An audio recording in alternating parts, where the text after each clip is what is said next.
Bueno, muy bien. Es la 1 de la tarde aquí en Maryland. Entonces vamos a iniciar. Buenas tardes y bienvenidos todos a este webinar sobre pérdida de la escucha relacionado con la mortalidad y la demencia. Yo soy Chris Kane, directora ejecutiva en CPWR, el Centro de Construcción, Investigación y Entrenamiento. Voy a estar moderando la sesión de hoy y vamos a tener muchos invitados con nosotros que van a hablar sobre la investigación sobre ruidos y pérdida auditiva. También tenemos a Jessica Bunting, directora de investigación a la práctica, y ella va a compartir con nosotros también información sobre los programas de CPWR. Este webinario es posible gracias a dos de la gente que nos patrocinan por NIOSH, nuestro programa de investigación a práctica y otras asociaciones. Pueden ver que también tenemos traducción simultánea disponible para el audio en español. Para cambiar al audio en español, vean los controles de audio y completen los pasos que tenemos aquí a la vista. Y ahora, con placer, voy a presentarles a los panelistas del día de hoy, Dr. Real Reinhardt, que es director de CPWR, así como el investigador principal de muchos de nuestros programas, el profesor Dement,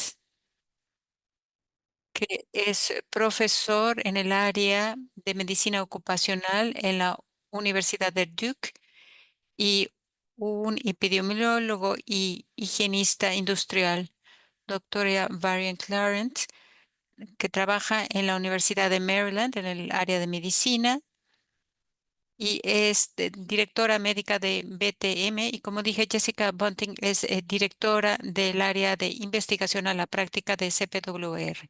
Y con esto le paso el micrófono a Rick. Muy bien, muchas gracias, Chris. Mi nombre es Rick Reinhardt. Soy el director principal de nuestras investigaciones y estos programas han estado disponibles desde 1996. Así es que tengo que reconocer el éxito del programa. Tenemos un grupo de gente con el que tengo la suerte de poder trabajar. Así es que BTM realmente es el programa de evaluación médico nacional sobre oficios en el área de los Estados Unidos. Y tiene que ver con todas las evaluaciones que se hacen a los trabajadores. Hemos tenido más de 50,000 trabajadores a través de los años y de hecho ya cruzamos la cifra de los 50,000 evaluaciones aplicadas. Trabajamos con CPWR, con la Universidad de Duke. Muchos de nuestros expertos vienen de la Universidad de Maryland, del área de medicina. Y yo diría que no sería posible tener un BTMED sin las soluciones de estos grupos que participan con nosotros. Tenemos, por ejemplo, muchas enfermeras y enfermeros que nos ayudan. Y todo esto es patrocinado, como dije, es patrocinado por el FWP. La siguiente diapositiva, por favor. Básicamente, BTMED provee evaluaciones a los trabajadores del área de la construcción que antes habían estado trabajando en áreas de trabajo nuclear. El siguiente diapositiva tiene un mapa de dónde están localizadas estas áreas.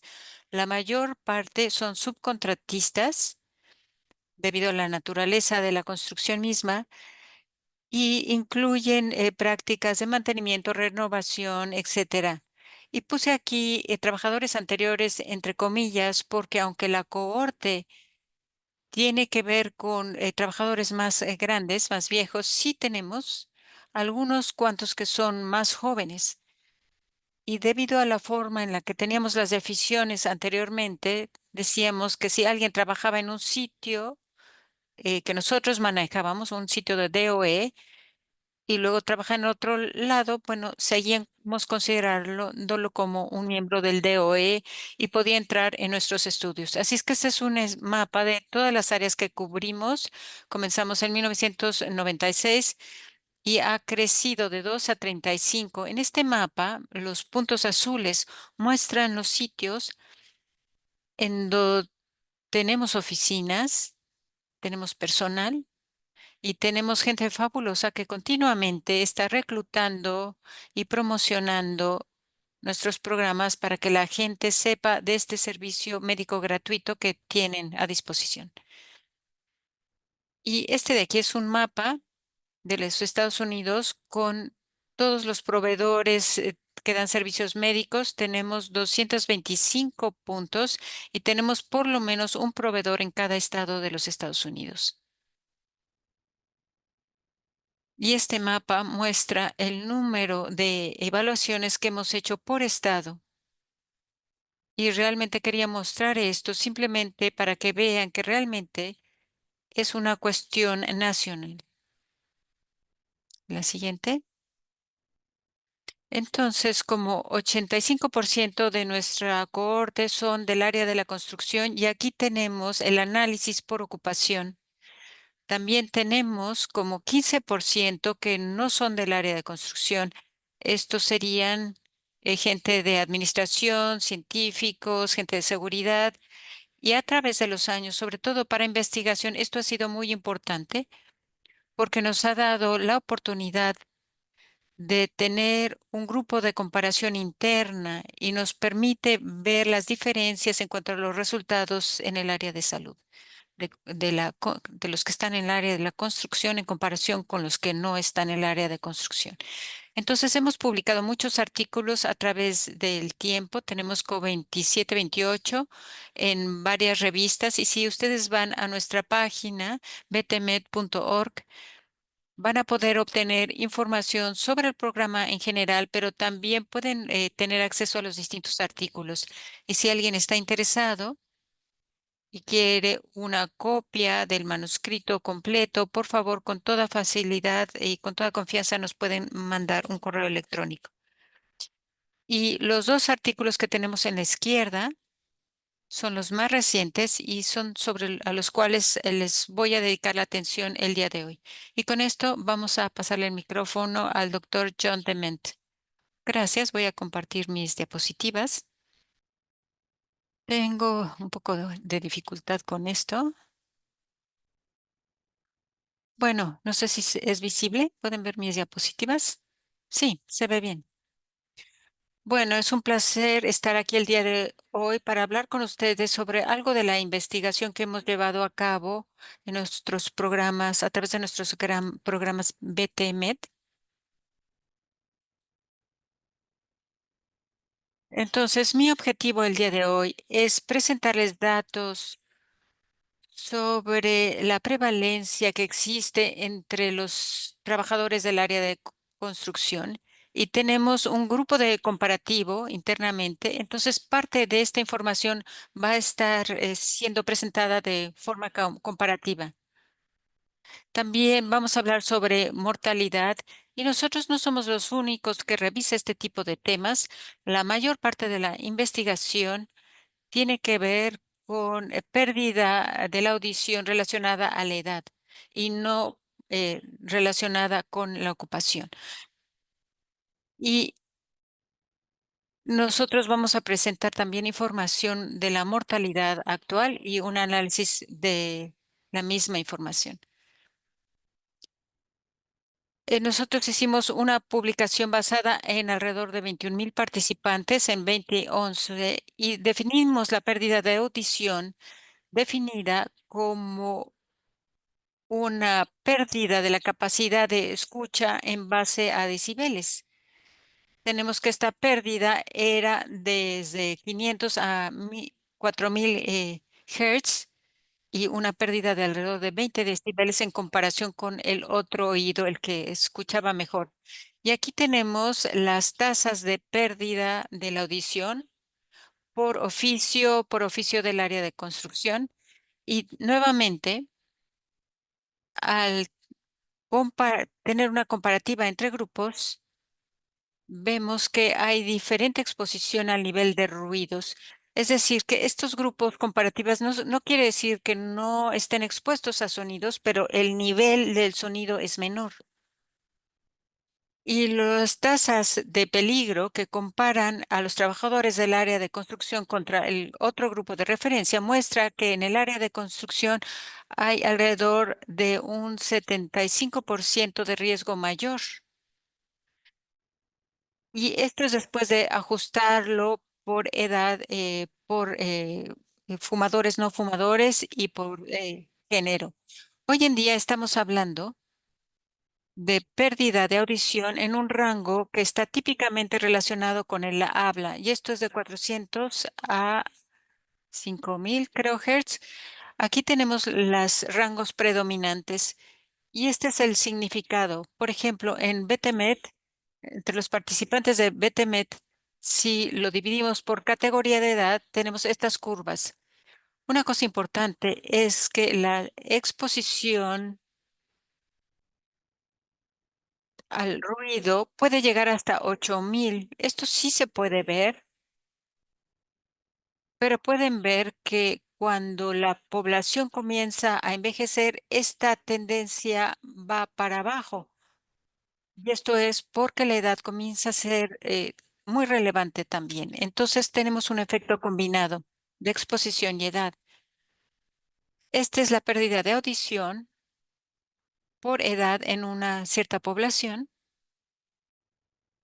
Esta marca roja muestra que la mayor parte como el promedio de edad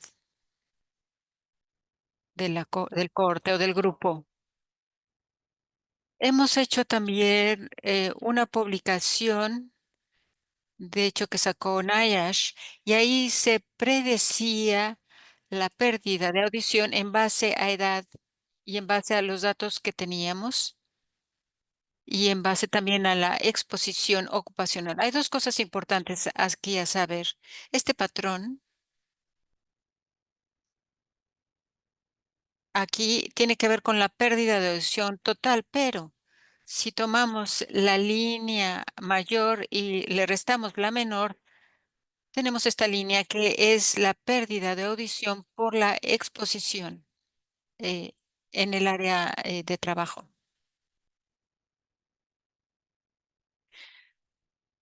De hecho, la pérdida de audición por la edad continúa acelerando después de los 60-64. En cambio, hay una meseta en cuanto a la exposición. Y tenemos que la diferencia de las dos gráficas tiene que ver con la edad también. Aquí tenemos una diferencia de alrededor de 15%. Hemos revisado tendencias en cuanto a pérdida de la audición en el área de la construcción y la hemos publicado con otras áreas. Y una cosa importante a notar es que la mayor parte del riesgo, si ven la información que tenemos por décadas, tenemos que antes de 1900, usamos 1960 como referencia. Ya ha habido una tendencia a la baja. Y claro que la exposición, ciertas exposiciones, son de mayor riesgo.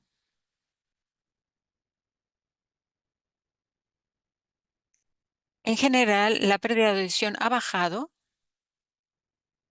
y la baja relativa es mucho menor que que en el caso de neumonicosis. También tenemos que se usan mucho más equipo de protección, a veces adecuadamente y otras veces no. Algunos de los impactos de la pérdida de audición y posteriormente se hablará más sobre esto, pero tienen que ver con dificultades de comunicación, aislamiento social, fatiga y estrés, caídas y accidentes relacionados con el trabajo. También se va pueden tener que ver con baja de la capacidad cognitiva y demencia. Yo voy a hablar sobre causas generales de mortalidad y problemas cardiovasculares, perdón. También voy a hablar sobre impactos económicos. Y aquí tenemos un metaanálisis. Hay análisis que estudian la baja de la audición y se trata de resumir aquí los riesgos relativos. Algunos de los puntos importantes. Nosotros no somos los primeros en investigar esto y relacionarlo con la mortalidad, sino que esto se inicia desde 1999 y siempre se hizo una investigación en relación a la edad y la ocupación. Si ustedes ven las distintas tasas, tenemos como 1,14% de aumento en la mortalidad en estos estudios.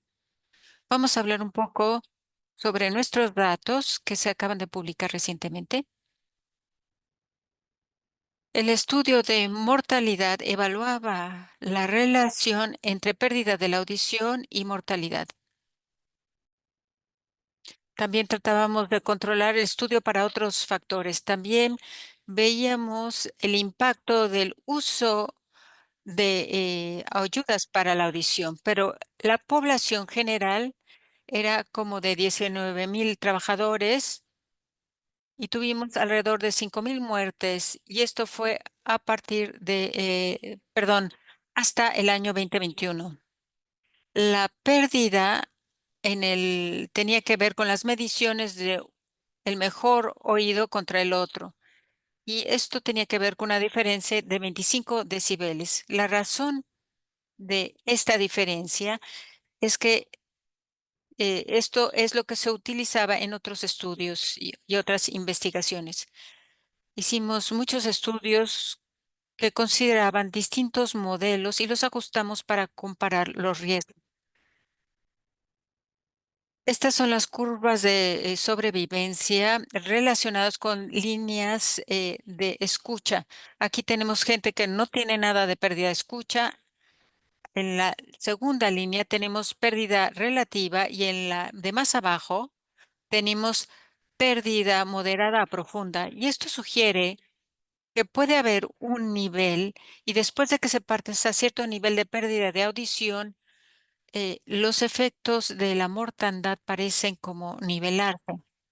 Y estos son los resultados de nuestros modelos. Tenemos modelos uno, 2 y 3. Comenzamos con el primer modelo que tiene que ver con la edad y década de nacimiento. El modelo 2 considera otras comortalidades y el modelo 3 está ajustado por factores de riesgo en el trabajo. Y entonces, en general, los modelos más complejos muestran un aumento de 1,10% en nuestra población en términos de mortalidad en comparación con los metaanálisis que presentamos anteriormente. Este es el resultado de tomar este modelo más avanzado, el modelo 3, y incluyendo el nivel del umbral de escucha, lo cual nos permite tener una curva no lineal. Y pueden ver que hay una meseta de como 55 decibeles, perdón, hasta que llega hasta los 55 años y luego tenemos ya una meseta. Esto complementa la otra gráfica que les había mostrado anteriormente. Estos modelos son realmente los mismos, pero se restringen a ciertos grupos de gente. Y nosotros evaluamos su mortalidad en relación al uso de dispositivos de audición y vimos una reducción del 50% en el riesgo de mortalidad en aquellos que sí utilizan dispositivos de audición. Y esto es muy comparable a un estudio que utiliza datos de Hinks.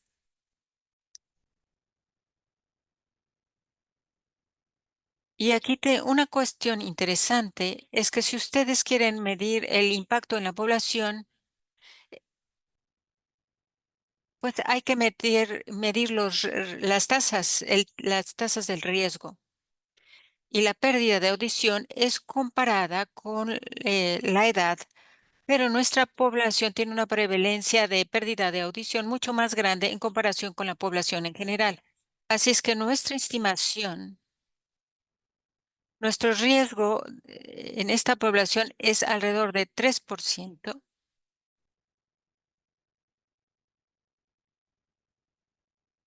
Así que nuestras conclusiones e implicaciones es que vimos como un aumento de 10 a 13% en el aumento de mortalidad en términos de factores de riesgo.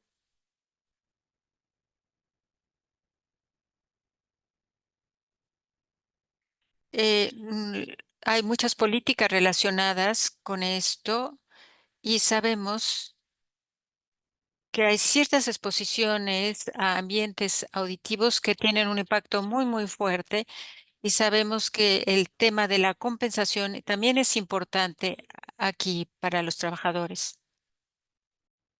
Y finalmente yo diría que la audiometría es importante para los trabajadores mayores y también buena educación, así como el uso de dispositivos de escucha. Y creo que con esto voy a dejar de compartir. Y ahora voy a presentar a mi colega que va a hablar sobre la demencia en relación a la pérdida auditiva.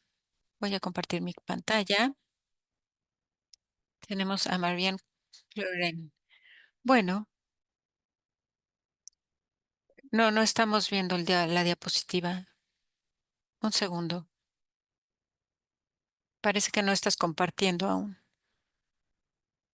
Otra vez.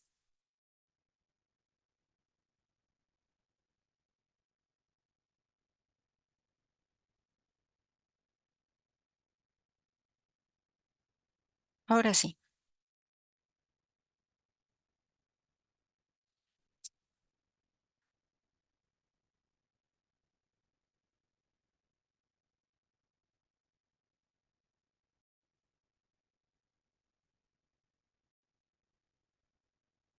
Ahora parece que estás muteada.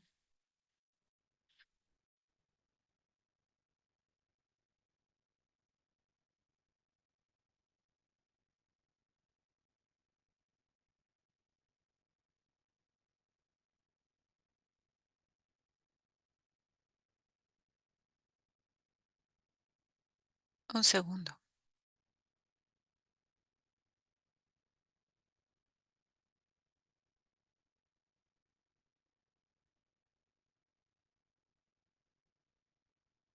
A ver, lo voy a tratar nuevamente. ¿Lo pueden ver?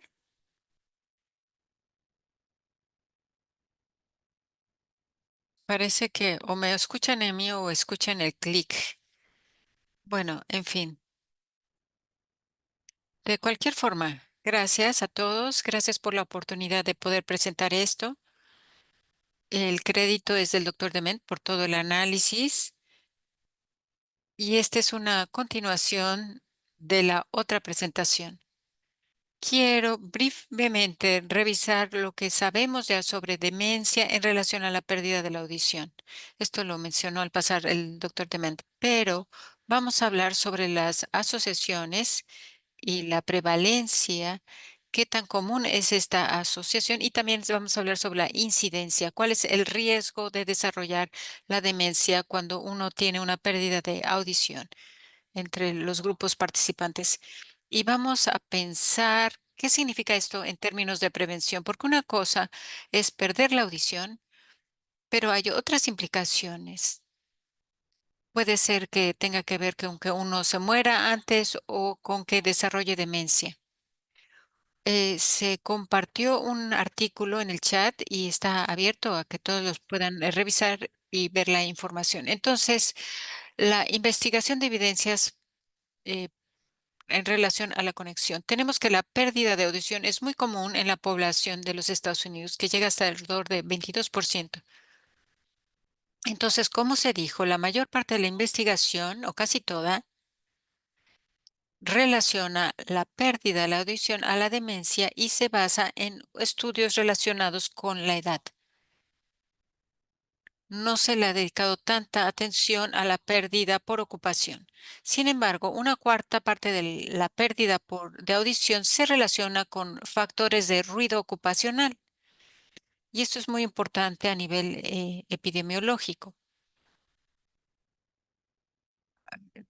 Pero también la demencia es importante. No sé si pueden escuchar esto, pero el cerebro básicamente se activa cuando hay información. Entonces, el cerebro comienza a procesar señales y lo puede hacer solamente cuando tiene señales que procesar. Entonces, de hecho, el cerebro es afectado por el sonido. Así es que los métodos para este estudio en particular que llevamos a cabo, ahí utilizamos datos de participantes desde el 1996 hasta el 2024, si es que tenían una audiometría de base, es decir, si habían recibido pruebas de audiometría. Vimos que salían un poquito diferentes a lo que presentó el doctor Dement, porque el umbral estaba al 20, la pérdida suave era de 20 a 34, moderada de 35 a 49, y ahí pueden ver las otras cifras. Y definimos la demencia de distintas formas. Si el participante nos dijo que tenía demencia o era evidente la pérdida cognitiva, o si nosotros la identificábamos a través de evaluaciones o si estaban tomando medicamentos relacionados, entonces nosotros anotábamos que tenían demencia. También usamos métodos estadísticos que se utilizaron de forma longitudinal y seccional. Revisamos las asociaciones de la demencia con la pérdida auditiva utilizando los métodos estadísticos habituales. El doctor Dement les mostró las curvas de Meyer en relación a función y revisamos para aquellos que sí tenían pérdida auditiva en comparación con las que no tenían. Vimos la audiometría relativa y vemos los años en que sobrevivieron sin demencia y si había una diferencia allí. Así es que la población, en primer lugar, casi todos los participantes de este estudio son blancos y hombres. Nuestra base, creo que 40% del grupo, perdón, 54% del grupo tenía una pérdida de la audición cuando entraron al grupo.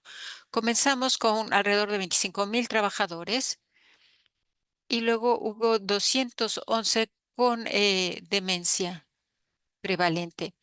Pero no todos estos recibieron un estudio de audiometría. Entonces nos restringimos a los que sí tenían estudios de audiometría y entonces revisamos 171 casos de demencia.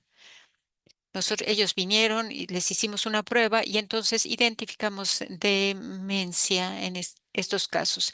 Después restringimos más el análisis a aquellos que tenían menos de 65 años de edad para tratar de controlar algunos de los problemas relacionados con la edad misma y pensamos que la demencia podía estar más relacionada con la edad.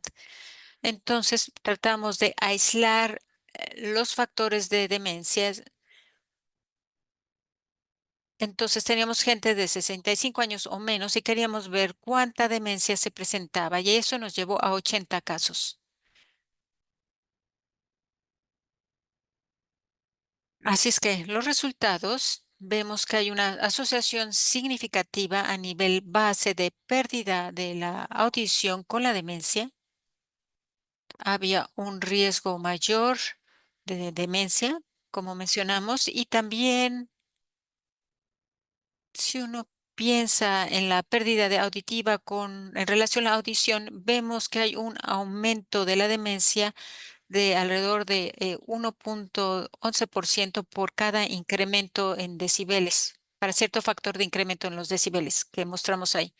Pueden ver que a todos los niveles de pérdida de audición hubo un mayor aumento de la demencia o mayor riesgo de demencia.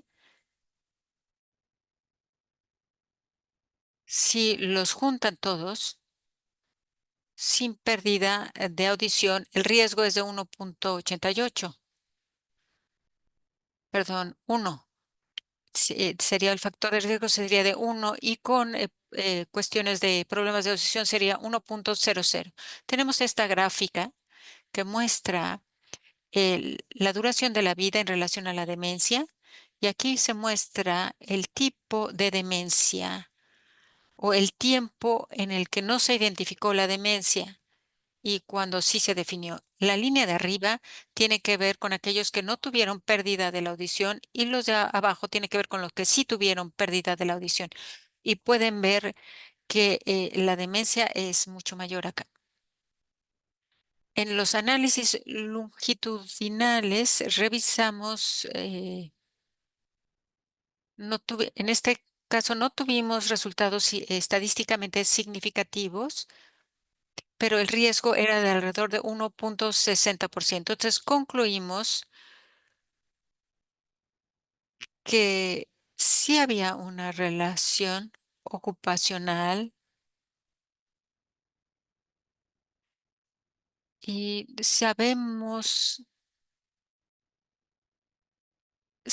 que todo este grupo está expuesto a factores de ruido importantes y la evidencia fue que este aumento en el ruido sí contribuye a la demencia, además de la edad. Entonces, pero si tuviéramos una píldora mágica que quitara la demencia, ¿qué sucedería? Y esto se puede relacionar con la conservación de la audición. Y cuando hablamos sobre la prevención, nosotros pensamos en la prevención en distintos niveles. Distintos niveles. Hay un nivel primario que tiene que ver con tener una higiene básica. Luego hay un nivel secundario que tiene que ver con tratar de identificar las condiciones antes de que creen problemas y cuidarlas para prevenir el desarrollo de una enfermedad. Y esto puede tener que, por ejemplo, con la prevención temprana de cáncer, con tomar mediciones de presión arterial, estudios para la diabetes, etcétera. Y terciaria sería ver qué podemos hacer para mejorar la calidad de vida de gente que ya desarrolló la enfermedad. Entonces, ¿cómo se aplica todo en el área de la audición? Entonces, el primer nivel tiene que ver con prevenir la pérdida auditiva. Esto tiene que ver con reducir los niveles de audición, con que usen equipo adecuado, con que asegurarnos que la gente realmente utiliza este equipo. Y hay muchísimos elementos relacionados con la conservación de la audición. Y a este primer nivel esperaríamos reducciones de 20 a 30% en términos de pérdida de la audición. O sea,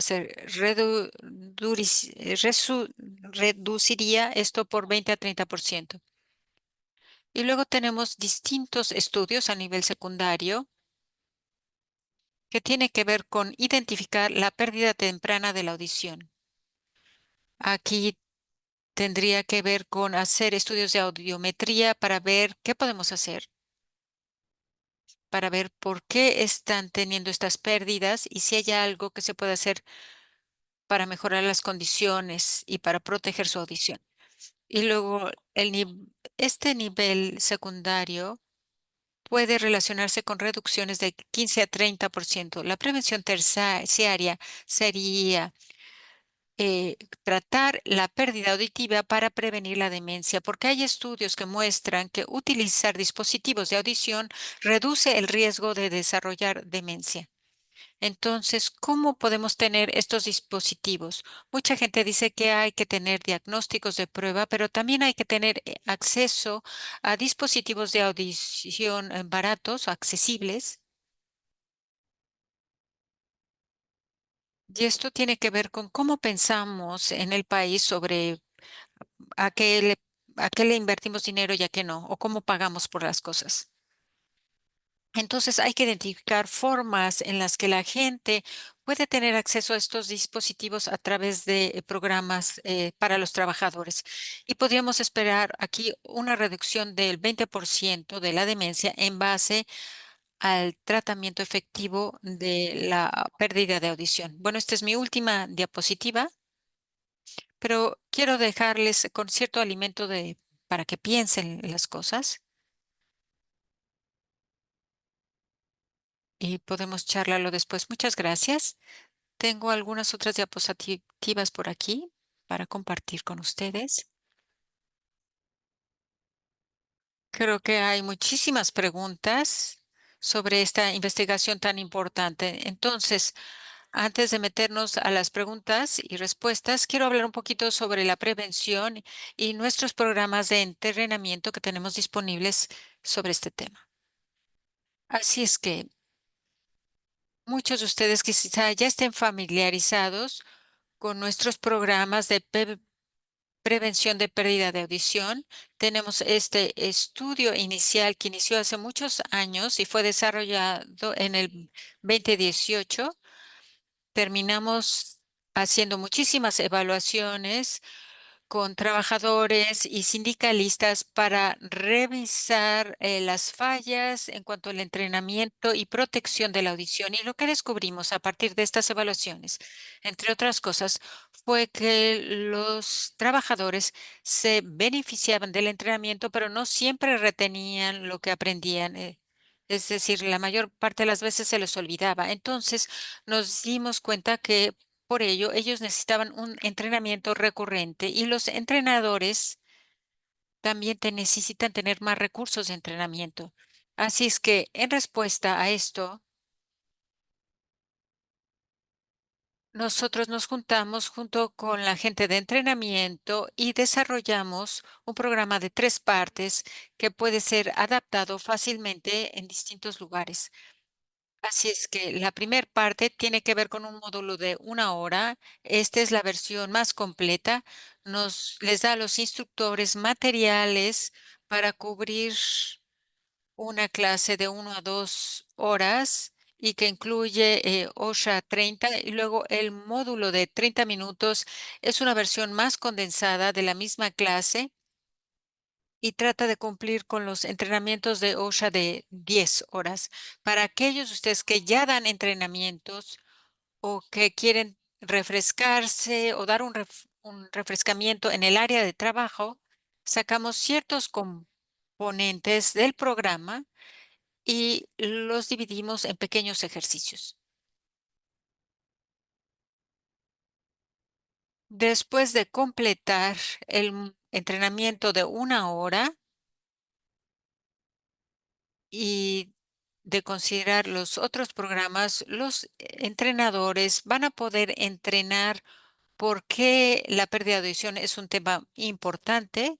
Esperamos que entonces puedan entender también el impacto de un trabajo en áreas con muchos ruidos, cuál es el riesgo de perder la audición, que identifiquen las fuentes de sonido, que traten de medir y controlar estas fuentes y su exposición también, que hablen sobre equipo de protección.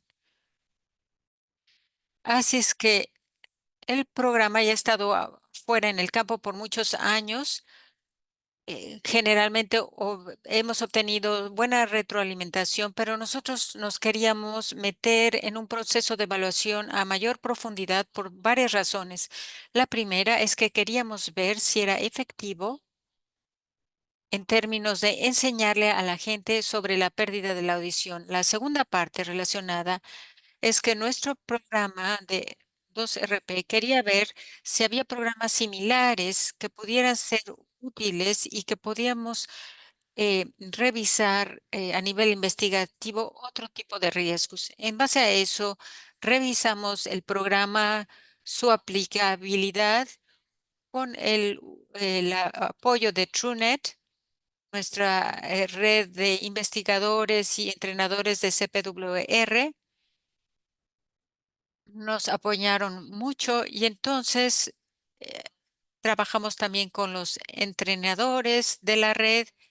Identificamos entrenadores que podían utilizar este programa y que podían evaluarlo para la primera parte. Y luego, para la segunda parte, evaluamos a los entrenadores mismos Los evaluamos después de haber ofrecido un entrenamiento. Les preguntamos a los entrenadores sobre su experiencia y pensamientos o ideas que podrían tener al respecto. Utilizamos esta evaluación para la segunda parte de la evaluación. Entonces, obtuvimos información sobre 183 entrenadores y primero preguntamos si habían ellos escuchado o utilizado los programas de entrenamiento de CPWR. Entonces, 74 nos dieron una calificación total y 54% dijeron que estos entrenamiento era muy bueno o excelente. Entonces teníamos un entrenamiento de 30 minutos y seguido de uno de 1 hora. Pensamos que el módulo más corto, tanto con presentaciones como con ejercicios, es algo que se prefiere en comparación a tener solamente ejercicios. La mayor parte de los entrenadores utilizaron el programa de OSHA y otros materiales de otras fuentes y eso está bien. Queremos que sea algo flexible, queremos que se ajuste al área de trabajo. Y aun y cuando hicimos esta evaluación con entrenadores sindicales, esto se le puede aplicar a cualquier entrenador. Esta información es gratuita y se puede utilizar por cualquier persona. Claro, cualquier entrenador con experiencia. Cuando les pedimos recomendaciones para mejorar el programa, muchos de los entrenadores dijeron que no se necesitaba tener cambios. La retroalimentación fue mínima. Simplemente se sugirió que podíamos promover más el programa. Identificamos algunas brechas de desconexión también. Después hicimos una evaluación del entrenador. Para esto, todos los entrenadores con los que trabajamos utilizaron el modelo de 1 hora. A los entrenadores se les dio a los entrenadores se les dio una evaluación antes del entrenamiento. Después se impartió el entrenamiento y después se hizo otra evaluación y otra evaluación después. Todo esto para ver cuánta información habían retenido. Esencialmente, nosotros hicimos las mismas 22 preguntas y luego asignamos un puntaje en base al número de preguntas respondidas correctamente. Así es que sí hubo una tendencia a la baja en cuanto a cuánta gente completó las encuestas. Tuvimos 71 que completaron la prueba inicialmente y hubo una tendencia a la baja, como pueden ver. Pero los 67 entrenadores que completaron el primer estudio dijeron que el contenido del programa era bueno o excelente. Esto es 98, más del 98%. Para la encuesta de base, vimos que el puntaje llegaba a alrededor de 59%, así es que hubo una mejora significativa después de que se entregó el programa y en la segunda encuesta el puntaje llegó a 75% y en la tercera encuesta bajó a 66%, lo cual nos dice que no toda la información se retuvo, pero sí se retuvo un 12.2% más. Casi todos los entrenadores estuvieron de acuerdo que habían aprendido de estos programas y que lo podían aplicar a su trabajo. Perdón, que los alumnos habían aprendido de estos programas.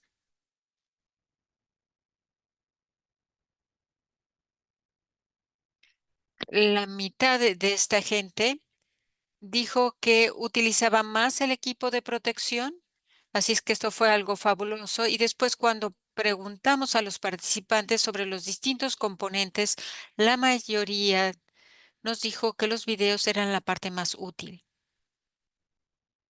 Si preguntamos, había formas en las que nosotros podíamos mejorar el programa para estos alumnos y los trabajadores identificados algunas áreas en donde se podría incluir más información.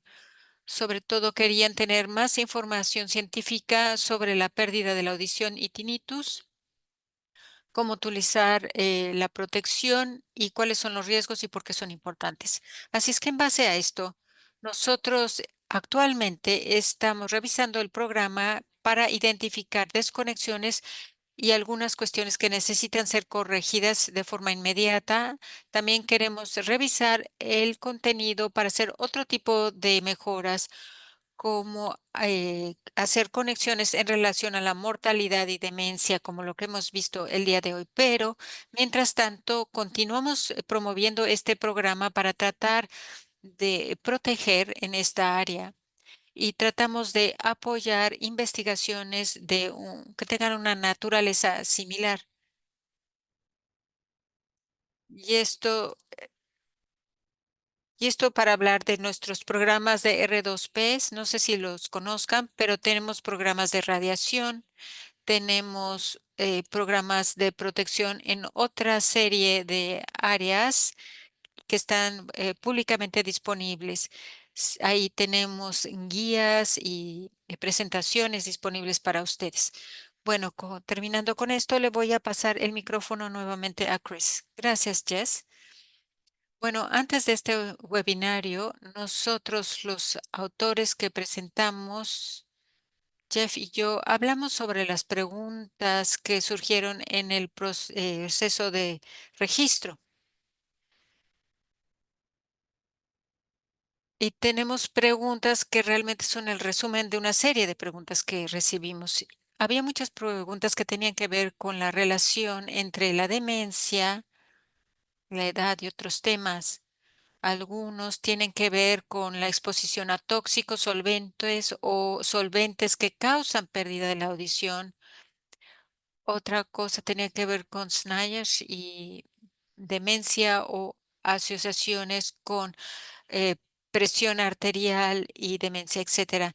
Marianne y John, yo no sé si ustedes revisaron estas investigaciones y se revisaron estos otros factores y que quizá los tengan incluidos en sus programas o si descubrieron cualquier cosa sobresaliente que quieran compartir.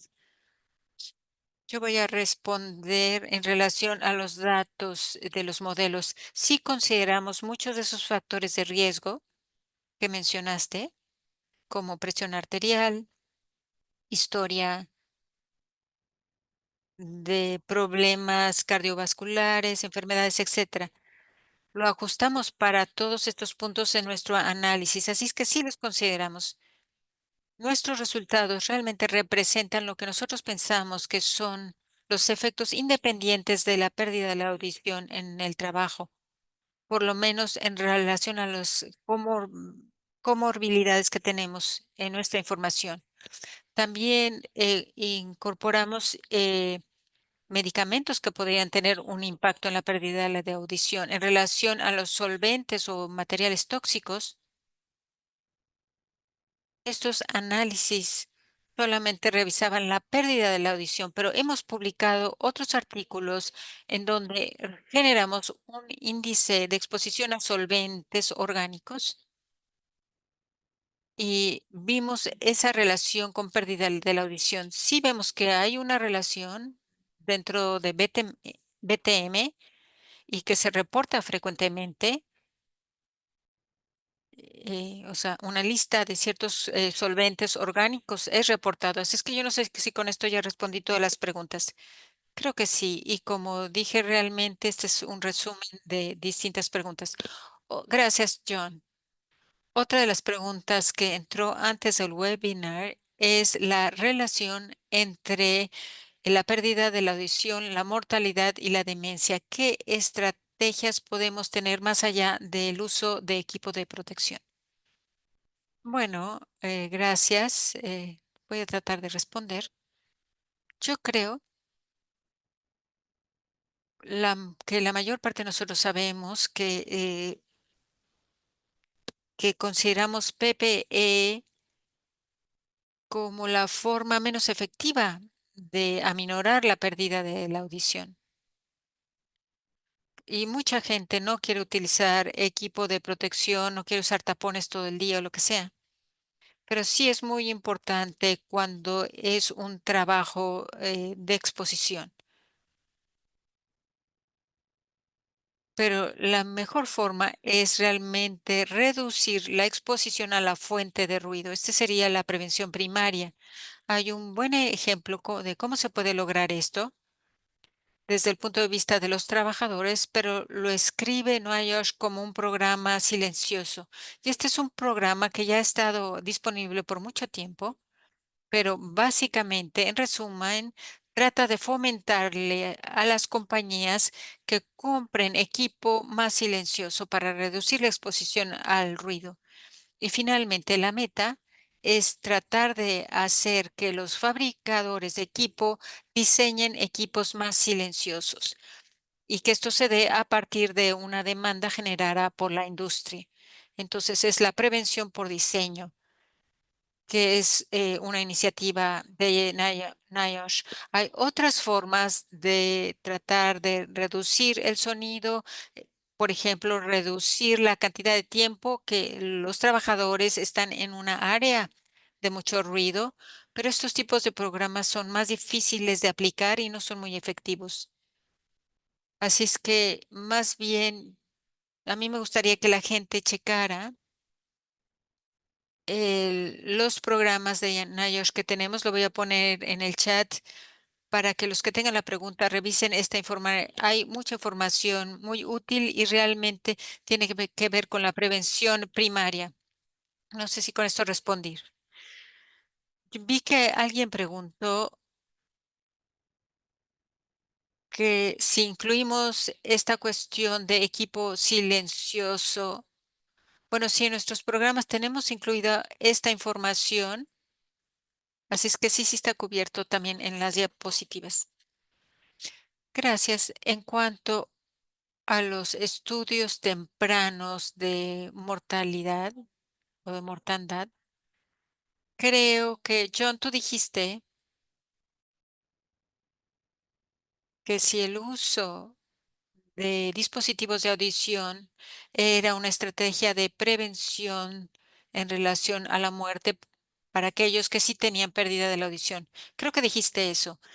Esta información es similar a la de la demencia, porque una de las preguntas dice, si alguien pierde la audición, ¿cómo puede uno prevenir el que llegue la demencia?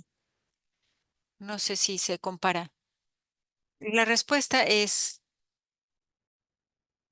bueno, nuestros análisis de la relación entre la mortalidad y la audición muestran muchos más casos.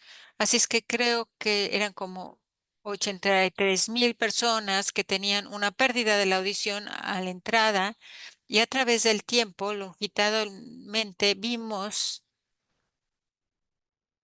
revisamos el uso de dispositivos de audición y vimos que estos se relacionaban con una baja en la demencia. En el análisis de la demencia había mucho menos casos a revisar en el análisis longitudinal, así es que realmente no podemos decir muchísimo sobre esta relación y sobre cómo prevenirla. Sin embargo, no sé qué diga Marianne, pero sí hay otros estudios publicados que sí apoyan el uso de dispositivos de audición para reducir la demencia.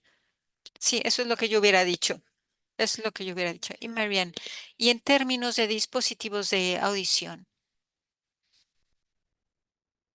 en relación a su costo, ¿este es un factor en la población que han estudiado?